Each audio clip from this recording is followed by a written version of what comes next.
All right, my name is Roger Wesley, your host of the Successfully Unemployed podcast, and I am absolutely excited and thrilled to have with me a real estate coach, a full-time investor, and she's also a very well-renowned author. The person I have with me today resides in the humble country of Canada, and she is going to absolutely blow our minds. We are very, very thrilled to have her today. Please help me in welcoming Miss Terrie, and then is your last name Schauer? Did I say that correctly? Yep, shower like the shower. Shauer, Yep. perfect. Boom, got it right on the first try. I love hearing that. So Terrie, tell us a little bit about your background. How'd you get here? I mean, goodness gracious, author. From what I've heard, I believe that you were sharing with me, you've sold over 270 properties. That's amazing. What's your background? So I'm the quintessential accidental landlord. I started managing properties when I was a student with having absolutely no idea what I was either doing or getting myself into. And then when I was 26, I bought my first investment property. I had been managing properties a little bit. I went to see dad and I'm like, okay, dad, I know how to do this now. Let's buy a triplex. And as you mentioned, I'll do my best to be a humble Canadian on your show. So in the humble city of Montreal, in the most humble of areas, is where I bought my first investment property. We don't have a lot of gun crime here, but it was about as sketchy as you can get in Canada. Hmm. And then one property, two property, three properties later, just because I was good at managing them. So we upped the value. And then we got tapped out of borrowing capacity. And so that was kind of the end of acquisitions for about 10 years, but I still wanted to do real estate. And so my alternative was to build a management company because it turned out I was good at property managing. And then I built that portfolio up to about 150 units. And I did my broker's license. So I was doing, some brokering, representing people who wanted to acquire investments like that. And then I did this. So my management company is called My Room Property Management. So Hmm. that should tell you that I was managing out of my room. Like I was not surrounded by other investors. I really wasn't part of a community and it kept me very small from an investment point of view for 10 years, right? Like it was my real estate was my full-time job. I did have a company, but basically I was the company. And then when I started hanging around with, we have like various, investor communities here. When I began to actually teach property management for one of those coaching programs, all of a sudden I was around all these other successful investors. And I was like, okay, let's now test this. And so that's kind of what happened over the next, I would say 5 years is that I owned 9 doors and I went up to 90. Wow. Yeah. And then with that and enjoying coaching, then there was the podcast, then there was the book. And then recently, because I was a bit dissatisfied with the way that other organization was organizing their coaching program, I founded a coaching program up here in Montreal as well. And so that's kind of the long short version of how I got here. Wow, that is absolutely amazing. Did I just hear you say that you went from 9 properties to 90 properties? Wow, that is absolutely fantastic. And some of us in the States, we're still working on property number one. So, can you walk me through the mindset that took you from 9 properties to 90, or even let's even back it up to property number one at 26? I mean, that's a very respectable age to get your first property. I have to concede, I didn't get my first property until I was in my mid 30s. So I have to say, that's absolutely amazing. I wish I had my head on straight when I was 26 years old, but that's neither here nor there. But please bring us back to that story from one property. How'd you get that first property and then all the way up to 90? That is amazing. There's got to be some juicy details in there you got to spill. Oh, absolutely. So I'll try to skip over and go right for the juice. So, I mean, the first one, I really maintain that I was an accidental landlord. I just lucked into property management because when I went away to college, it's university here. I moved from Montreal to Toronto. It's about, let me do this in miles, about 500 miles away. Okay. And there was no space in student residence. We have a housing crisis. The housing crisis in Toronto is 20 years old, right? And so, like, when I went to study there, I ended up living in this like crazy unmanaged student house. And they voted me house manager the very next day of me moving in because I cleaned out the trash. Like, there was a bad trash situation. I just didn't want to live that way. I took it on. Then they voted me house manager. So then I ended up like managing that for free basically for 2 years just because I wanted to keep order in that situation. And then I got the opportunity to study in Vancouver. And then I liked it so much. I'm like, I'm going to rent a house and set this up myself. because I like that community feel of being when you move to another city, you don't know anyone, and having this jumping off point as like another student house. You create your own student housing, really. So first, dad co-signed a lease on a big house there. There was 4 bedrooms, and I rented them out. Did that for another 2 years, and then I'd already kind of learned the business model. So when I came home, I was going to see dad, and I'm like, Dad, look, here's my track record. Let's just buy a place and I can run it by the room. I can do it this way.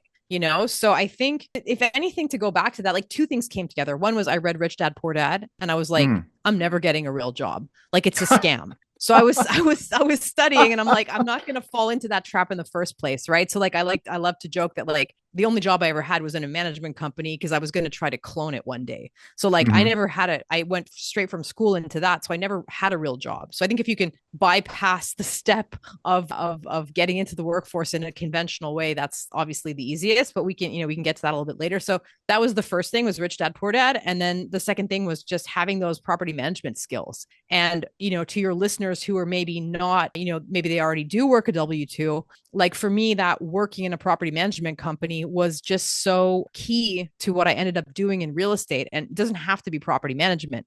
There's tons of ways to make money in real estate, whether you work in a brokerage, doing mortgages, in construction. But like, if you want to do real estate, getting a job in that field is a great way to be paid to learn the skills that you would have to pay tens of thousands of dollars to coaches to learn. So Wow. Wow. That is amazing. I love how you shared that. And, as someone who currently has a W-2 and who's looking to get out of it as soon as humanly possible, I can respectfully say that you are absolutely correct. Most W-2s are scams.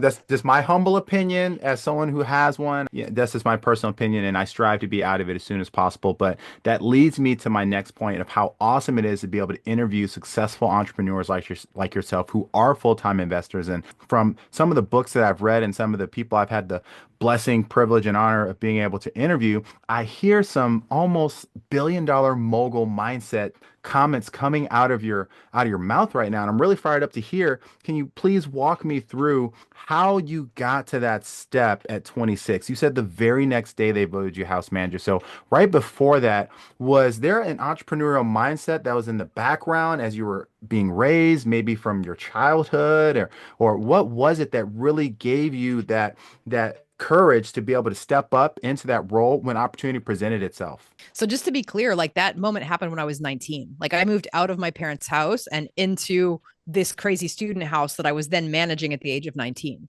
So like, how did that happen? It wasn't with a goal one day to set up a property management company. It was just, I think my character, like, I think I have a bit of a leadership character. So like, I think maybe that's kind of what people felt. I do also come from a business family. So, my dad owns a manufacturing company. My brother's a tech entrepreneur. And then there's me, who's in real estate. So I was lucky to have that around me, like in the dinner table conversation. But like, I was actually kind of anti business, like very like communisty almost, until I was 30, so it Mm, wasn't like I had this grandmaster plan that like I'm going to become like a this real estate mogul. It was just one thing kind of led to another. But for your listeners maybe who are trying to hack this, because I think that's where the question is going, because like hmm. we don't control the family that we are born into, but there's really a lot to be said about those, influence, like osmosis, right? Like learning by osmosis. And like for me, that's where a lot of that business thing came from, was at the dinner table. And so whatever dinner table you're spending your time at, the extent to which you can leverage that to be around people who are going to pull you in that direction 100%, you can't help but change your thinking based on what you're around. That's amazing. And, it just reminds me something that I read recently. And it basically says that whatever you're innately very, very good at that you don't even think about, that's your superpower. And, for people like you, people like myself, I believe that it's our superpower to have that kind of innate like leadership type of gene where we're going to jump out there, we're going to try something new, and we're going to hit it as hard as we can. But when we step outside of ourselves and we're looking at that, I guess isn't quite normal. How would you suggest for, people to be able to kind of find that courage, kind of find that leadership characteristic? What was it, do you think, or what are some things that you think that they could do, whether that's in the way of, some books or some actions that they should take, maybe some small steps? And I'm really speaking to your coaching background as you Mm-hmm. do this successfully day in and day out. Yeah, so I would say like, look, I'll get to the leadership thing and I'll answer your question. But what I'll say first is I think my actual real superpower is management and organization, right? Mm, And like if you excel at that, you kind of automatically end up in leadership roles because once you're able to see on the chessboard a few moves ahead of everybody else, it's not like you have to be the loudest in the room. It's just that your decisions always end up being the ones that bear fruit, right? So really like it's not. And then I would say like for me the leadership thing has been like really an art because I might not look like it, but I can be a bit disagreeable. And if you want to take on leadership roles, like you got to learn how to put that thing on a leash, you know? mm, And so for me, it's like almost like I would use the analogy of like cutting the diamond, right? Like all of your listeners, everyone has these superpowers, but in order to transform yourself into the best version, like you got to cut that diamond. And so there's some things that you will possess naturally, but there's other things that you need to really like hone and smooth. And how can you hack that? I would say two things. One is to just do whatever you can to become aware, right? Like the world is constantly sending you error messages. And like for me, the like tempering and becoming more people focused and less results oriented, that's been really receiving a lot of feedback that like, Terrie, like you need to value people a bit more and objectives a little bit less. Like I'm naturally really type A and wired towards objectives. And that's not always the best thing for getting a bunch of people to follow you or to build something together. Right. So, you know, for me, that's what it's felt like. And then the other thing is really coaching. And like, you know, there's been bunches of skills that like I'm not a natural salesperson, for example. And so like, you know, as part of a coaching program, when you're, you know, selling expensive coaching, you need to learn how to sell that expensive coaching. So like I went and paid 10K to learn how to sell. And so like whatever it is, skill that you need to open those doors for you, like you can pay for it. And then you just have to open yourself and be a student, you know? And mm. so like I think it's the willingness to pay. And then it's also the willingness to just, here's my ego. Here's the stories that I've been telling myself about who I am. And if I want to be someone else, I need to pick that up and put it away. Because Mm. the more that I'm anchored in who I think I am, I'm going to be that person forever. If I want to have something different show up for me, I need to be open to change. And that means I have to actually put those preconceptions away and be open to becoming someone different. That is amazing. If I was in a poetry lounge right now, I'd be snapping my fingers left and right. Boom. I'm telling you that. So right, it would just be, we just, almost like I'm doing the Macarena or something, for those that can see me on video. But wow, thank you so much for that. I truly, truly appreciate that. So let me lead that question, into another question. So, as an entrepreneur, because I am also an entrepreneur as well as someone who has a W-2, when we're looking at the pathway from taking that leap to entrepreneurship. Can you describe for me in your brain or in your heart what that difference was from going to that guaranteed income to now having to be patient and wait for income to come in and how someone can mitigate and manage that process and their Mm, idea of what security is as they're mm. making that transition? That's like, you know what? And I think you just, if you had to put your finger on the specific nerve, that's exactly what it is. And it's actually funny because since I joke that I never really had a job, like for me, this transition happened when I left college. So Mm, I had no overhead, I had no responsibilities. I printed 100 business cards and had a tank of gas. You know, the car mm, was paid because my parents bought it for me and it was a beater, but like who cares? And that's it. Then I just went door knocking and started a business. But like that's what it looks like when you're 26 and you're starting a business and you have no responsibilities. mm, Now, the people that I coach are typically in their mid 30s and they've got the family, they've got the expensive cost structure and they have this overhead that they need to worry about supporting in doing that transition. And I think that that's quite a pressureful situation to be in. And it's something where you certainly don't want to make any sudden moves and rock the boat, you know? mm. So I guess what I could tell you is not from personal experience, but it's what I see other people go through. And I think it's a combination of things. I think one of them is data. And I think Mm. very few people actually have done the exercise of making the budget, seeing what's my burn rate, what am I leaving in taxes, and then what do I actually need to keep the boat floating? And I think this is where a lot of people in ignorance are paralyzed by fear. Because once Mm. you realize how bad the tax cost structure is of being an employee, you'll probably realize, especially look at the US might be better, but in Canada, you need half the money. Like if I'm self-employed or if I have a company, I need to make half the money because the government if I'm an employee, takes half my money anyway.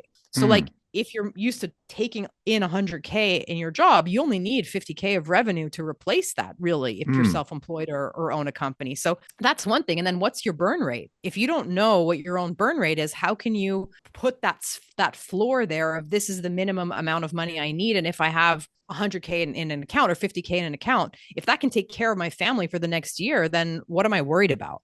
Right. So I think the first thing is really getting a handle on that data, and it's not sexy, but do a budget and then look at how much you're paying the tax man and how would that change if all of a sudden you're not an employee anymore, but you're self-employed or it's business income, and business income is taxed totally differently and self-employed people are also taxed differently. So, I think that's one thing. And then the other thing is, like, I come back to the paying for coaching, but like if you don't know how to do something and you've never done it, the best way to go into that is with someone experienced holding your hand. And I coach people to invest in real estate. I don't necessarily coach them into like becoming entrepreneurs and starting a business and transitioning out of their W-2s, although real estate is one door onto that. Though it's not a quick thing. If you start a business, you can leave your job one day the next. With real estate, it tends to be more incremental, but get some help from somebody and like don't be shy to invest money in that. And I think people have this a bit of like a penny pinching attitude that's like, no, if you want to think like a business person, you need to think about where are you going to get the ROI on that. And if someone's going to charge you 5 or 10K to quit your damn job, pay the money. Just, mm. vet the person and make sure that they can actually deliver on what they're promising you. But like, if that's all it costs, beginning of the year, 2025, make it happen, you know? I love that. I heard so many good gold nuggets in what you shared there. And it reminds me of something that I heard from someone recently. And what the gentleman shared was that if you had a small amount of money in your savings account, that person suggests that you should take all that money and invest it into education. Because what will happen is you will be more valuable and you'll be able to earn more income. And it sounds similar to what you said. If you don't have the skills, then guess what? Success leaves footprints. And if you have access to a mentor or someone that's gone before you, then speed up time by getting access to that person. And if it takes income, no problem, because you can make that money back in time. So wow, that's really awesome. I love that you shared that, Terry. So, Terry, this has been awesome. I'm absolutely thrilled here to have had this conversation with you. And I just want to ask you a couple questions, just kind of, kind of off the cuff, really quick questions. And you maybe answered one of them, but let's go ahead and dive into that first one. So then, what book would you recommend for our listeners to take a stab at? I know you said Rich Dad Poor Dad earlier, which is phenomenal. There's this whole series behind that book, but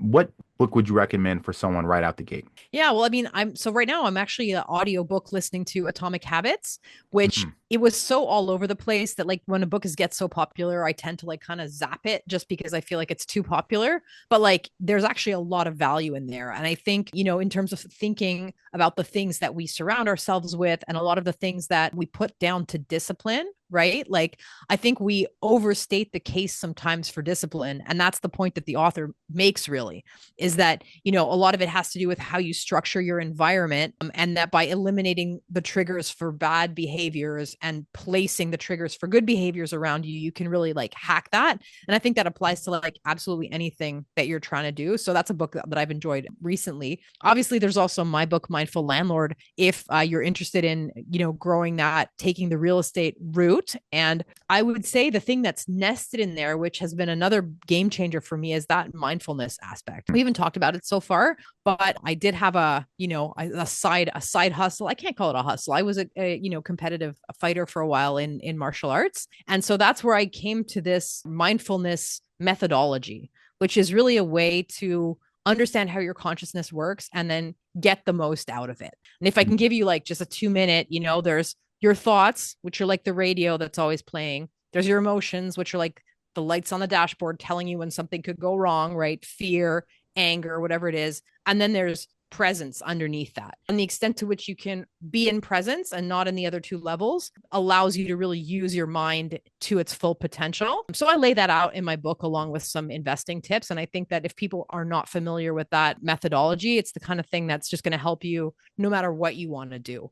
If it's sports, relationships, business, I think it's really those ideas deserve more airtime. Wow, that's phenomenal. And I have to admit, Terry, as a former Division I athlete myself. This whole interview, I'm like, I swear she had to have been some type of professional athlete or some type of competitor. I mean, it just smell. I just smell the smoke of battle coming off of you. I mean, just like that, that drive and that fire, that passion. And what I've shared with people that I found that really only comes from military service or professional athleticism because it's someone that's outside of you that's pushing you further than where you think that you can go. And then once you leave that environment, it's hard for you to shake it. It is kind of like, it's kind of on you. And not to say that people that haven't been in the military or haven't been professional athletes can't take that mindset, but you can for sure borrow it. So I was itching to figure out, if you had been a professional. So thanks for sharing that. That answered one of my questions for myself. Yeah, there you go. That's totally where it comes from. And you're absolutely right because I find like, in a weird way, in Canada, the military is just much less present. Like I think obviously on the world stage we're a less dominant country, but there's also just, we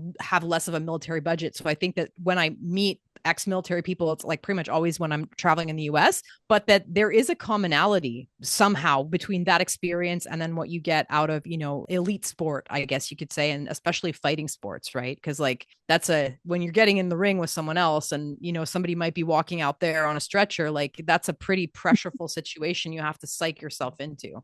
So yeah, for sure. Absolutely. I don't even want to nerd out there. I just feel like I could go down this whole pathway, but I'm not going to do it. I'm going to restrain Rein it myself because in. that really excites me. Oh my goodness. All right, so then let me ask you this. How has failure shaped your life? Oh my God. Yeah, that's really great. Well, so what I didn't tell in this interview is that when I was 24, 25, I suffered from severe panic attacks. Hmm. And that was really a big, like, I want to say mindset. It was like a mindfulness problem. Like it was that I wasn't using my consciousness in the best way. And I would let my thoughts and my feelings run away. And that's really what a panic attack is. And so I had, I was studying in graduate school at the time and that really crashed my whole dreams. Like for 3 months, I couldn't leave the house. And, that's where I started meditating and like the mindfulness entered in as well. I was also competing at the time. So like a bunch of stuff came together, but like that was a huge moment of internal failure where I felt like I couldn't cope with my own life anymore. Hmm. And so,